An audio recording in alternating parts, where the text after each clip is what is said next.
Sonic Frontiers is one of the few Sonic games that actually got some huge post-game updates, but how much did these actually improve the game, and how does the old game compare to the latest version? Well, that's what I'm answering today, so here's the full Sonic Frontiers update recap. So the plan for Update 1 was pretty simple. Add some quality of life addition. Basically see what the community thinks is missing from the game, and add it in. This update was mainly focused on adding a few neat things that, while not really necessary, made the game feel a lot more polished. First off is the jukebox. I'm actually a big fan of this one. Having more reason to explore the open zone is always nice, and the reward you get for it is pretty cool too. I know some people have kind of dogged on the track choices here, but honestly, most of them are bangers anyway, and I also will not be accepting any Desert Ruin slander in the comments section. This update also gave us the camera mode, which is honestly a great addition as well.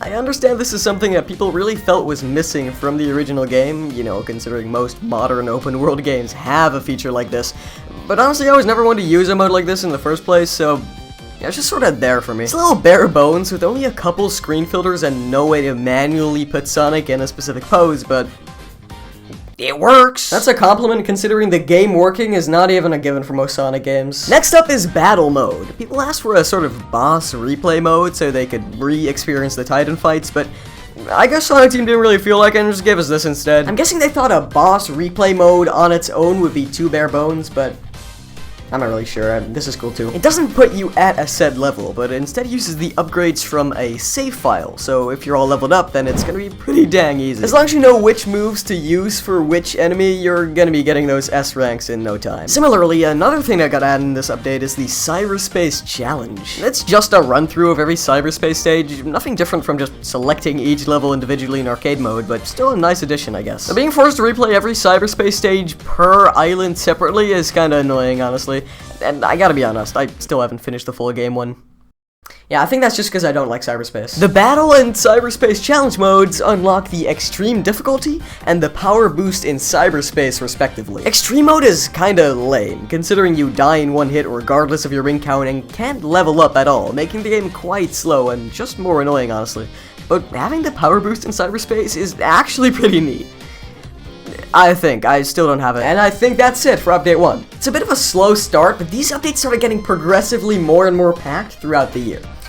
That being said, pretty solid update, a lot of quality of life improvements. Yeah, nothing to complain about really. 7 out of 10. Update 2 is really where they started to pick up the pace. We got a lot more significant stuff here, but not all of it was necessary in my opinion. Update 1 was a really nice show of Sonic Team's ability to take feedback and implement it well. Even though they had some misses with that boss replay thing and the camera mode being a bit lackluster, they still made a pretty good effort to actually do what the fans were asking for. Now Update 2 very much does follow this trend. It just doesn't really do it in the way that people were expecting. For instance, this update gave us the Spin Dash, and when Sonic fans heard about this, they were envisioning some Sonic Adventure type stuff, but I don't think anyone could have predicted that it was actually going to be straight out of a Lost World. Okay, but this guy is just weird, nobody cares about him. Speaking of that Spin Dash, it's pretty fun here, but only because it's completely broken. This thing functions just like Lost World, but honestly, the way you can fling yourself off terrain in that game works really well for an open world, so it was honestly a good move. It's very fun and really allows you to traverse the terrain in a new and interesting way. Not exactly what I hoped for and not really fun for the right reasons, but still pretty fun nonetheless. My main issue with it is that there's like zero trade-off to using this move. Trade-offs is a game design principle that basically falls under the general balancing category. Mario 64, for instance, you use all of your moves here because every single one of them has a trade-off. The long jump, it goes far but not high. The triple jump, it goes high but you need room to set it up. This is completely missing in Frontiers, and the Spin Dash is a fantastic example of this. Let me ask you a question. What is the boost good for that the Spin Dash can't already do? Basically nothing. The Spin Dash is an instant burst of speed, and a way to gain altitude, and a way to attack enemies, and a way to get up steep slopes, and a way to quickly initiate the tricking stage, and You get the point. So many moves are useless because of the spin dash, and this just makes the movement extremely repetitive now. Honestly, tell me how often you've used the drop dash since you got the spin dash. Not once, because what does the drop dash have that the spin dash can't already do? Well, I guess a trade-off is that you have to beat these stupid action chain challenges to actually unlock it, which I stupidly did, not realizing that it wasn't fun, and I should have just used the Hedge Mod Manager code to save my precious time. These are just boring, honestly. It's more about running in the right direction than actually pulling off tricks. You'll either get an S rank or a D rank, and there is no in between. This update actually came out on Sonic's birthday, so they got some cool little decorations on not only the environment, but also Sonic's friends. I honestly wonder if we're gonna get more costumes for the other characters, or if this is just that one-time thing. We got a birthday remix as well, which includes some pretty good songs that aren't available to play separately. If you're upset about this, then just go mute the game's music and play it on YouTube. We also got some new Coco challenges, and I won't lie, these are some of the best platforming sections in the whole game. It's a bit weird having them just float around like every other challenge, considering they're so different in quality, but honestly, that's the only complaint here. These challenges are really designed around Sonic's movement. There's very little automation present too, which makes for a lot of instances where you can just sort of fly off, especially with the new physics sliders that were added in this update too. It's pretty broken, but still pretty fun, so I'm not complaining. That kind of represents the entire update. 6 out of 10. Now we come to Update 3, and this is without the doubt the beefiest update a Sonic game has ever received. Not only do we get 3 new playable characters with full skill trees, but also new story content, more platforming challenges for Sonic as well as his friends, and fully remixed cyberspace stages with new gimmicks and objectives. This is crazy. The amount of content Sonic Team was able to pump out in such a short amount of time is honestly commendable. Why did this game take 5 years to come out? So this whole thing started out a little confusing. Like every other person, I just booted up my old save file to see what changed in Uranos, just to be met with nothing. Now as it turns out, they didn't actually change the original ending of the game. They just have a big ring that sends you to an alternate dimension where the ending isn't cringe. I have genuinely no idea how newcomers will know this is a thing. Imagine you spend all your time in the original Uranos, and then you just accidentally boot yourself into an alternate timeline where the game completely ignores everything you just did. So basically, the new story starts out with Sonic's friends being separated from him and going off on their own to find the Chaos Emeralds, which have now been hidden by the Cocos because they're scared of the spooky sky voice probably. I don't know, I wasn't paying attention. Yeah, honestly, I couldn't care about any of the story changes. I just need a reason to play as Sonic's friends, baby. That's right, after 17 years, we can finally play as Tails, Knuckles, and Amy in a 3D game. In a good 3D game. Every character has sort of been Frontiers-ified, which is good in my opinion. Not that Frontiers is necessarily the most objectively fun gameplay style for these characters or anything, but it makes the game feel very cohesive despite the different movesets. I think this is the reason why people want these characters specifically to return so bad. It's because the different playable characters that we got throughout the 2010s were all vastly different to Sonic, all the way down to the basic controls. Which is ironic because they were basically all just variations of Sonic. But with these characters, you can just slap some new moves onto Sonic's base movement and boom, variety. Now, the first thing I tried doing was testing out all the moves, but I noticed Amy was missing the stomp jump move that she had in the Update 2 leaks. And this is where I found out that every character starts out the exact same way as Sonic. All stats are on level 1, you got 0 skill points, and every character has a full-on skill tree. I mean, you gotta gradually unlock each move as you play. Tails doesn't even start with anything. Man can't even climb. Knuckles forgot how to punch! Some challenges throughout the island do make use of these unlockable moves, though. So certain areas are completely inaccessible at the start of your character's journey. But how do you get the skill points to actually unlock these moves? You just walk up to the Skoko. Truly a challenging game. Okay, I think I spoke too soon. Yeah, the difficulty has been slightly increased. Now, don't get me wrong here. Most of the challenges are very fun. Now, I just suck at them. Some are difficult in execution, sure, but some of them are difficult in the complex platforming structures where you have to find your way through in an almost maze-like... Okay, I think I cheesed that one. Sometimes you can even miss the story because of it. So hunt down the tech and...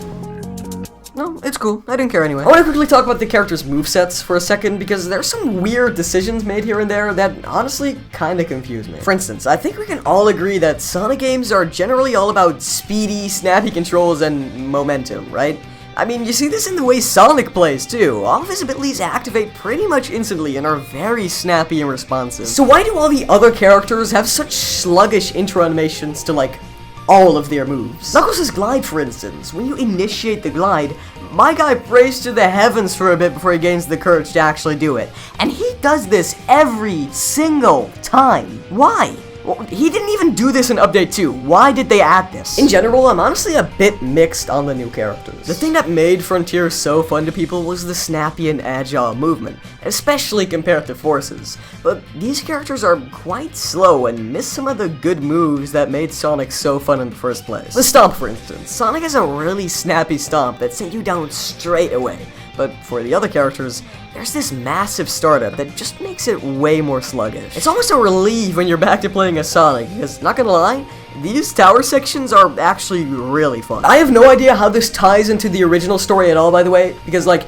imagine you climbed all those towers in Raya and now just have to do it again. They do enough to be different, I guess, but still, these are literally the exact same tower models from Raya. Wait, are these the Forces blocks? I wonder if they work differently. Now, at the very top of each tower, you play a sort of mini combat challenge. Man, I've been aching for some tough combat after not being able to fight enemies of the other characters. Let's see what this is all about.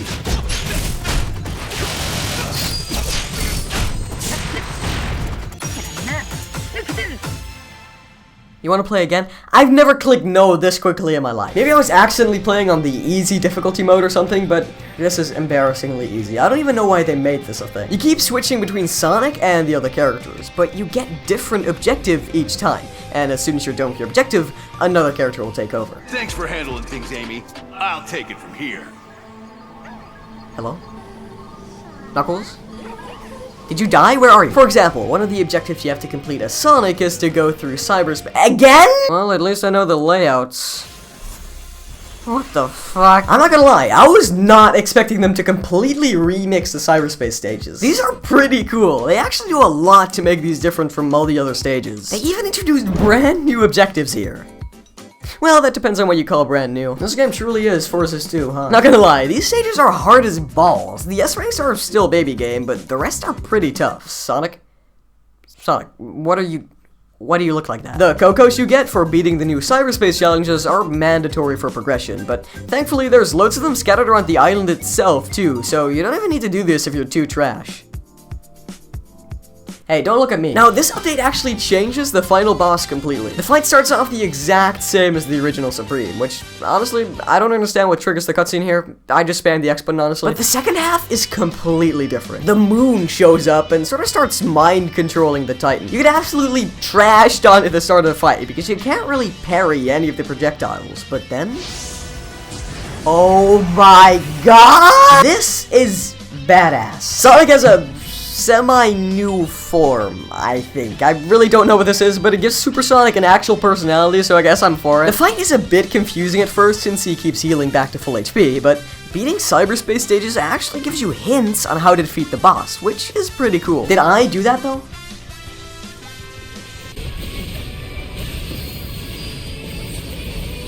Yeah, definitely. You Psyloop Supreme's weapon, Eggman uses it to piss Sonic at the moon, and that is Sonic Frontiers Update 3. Overall, while it's not without its issues and missed potential, Sonic Frontiers Update 3 is an exciting new step forward for the open zone formula.